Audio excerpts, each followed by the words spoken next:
ভাইরে ভাই, আমার ছবি ইলন মাস্কের সাথে। শুধু তাই না, আমি চাইলে শাহরুখ খান, সালমান খানের মতো পৃথিবীর যে কোনো সেলিব্রিটির সাথে চাইলে যে কোনো মুহূর্তেই সেলফি তুলতে পারি। দাঁড়ান দাঁড়ান ভাই, এগুলো কিন্তু একটা বাস্তব না। এই সবগুলো ছবি আমি চ্যাট জিপিটি দিয়ে তুলেছি, চ্যাট জিপিটি দিয়ে তৈরি করেছি। তো আপনিও কিন্তু চাইলে এখন পৃথিবীর যে কোনো সেলিব্রিটির সাথে এইভাবে সেলফি তুলতে পারবেন। কিভাবে তুলবেন চলুন আপনাদেরকে চ্যাট জিপিটির মাধ্যমে দেখিয়ে দিই। এর জন্য প্রথমে আমরা চ্যাট জিপিটিতে চলে যাব। এখানে আসার পর এই যে সেটিং নামে অপশন দেখতে পাচ্ছেন, এখানে এসে ক্রিয়েট অ্যান ইমেজ এটা সিলেক্ট করব।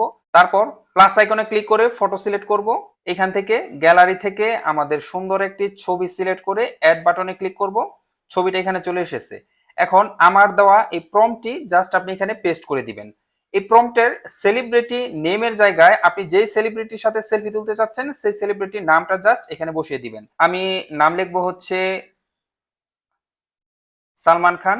এখন এন্টার বাটনে ক্লিক করলেই আপনার ছবিটা কিন্তু জেনারেট হতে থাকবে। বাস তৈরি হয়ে গেল আমাদের ছবি। প্রম্পট পেতে চাইলে এখন এই ভিডিওর নিচে কমেন্ট করুন, আমি পার্সোনালি আপনাকে প্রম্পট সেন্ড করে দিব।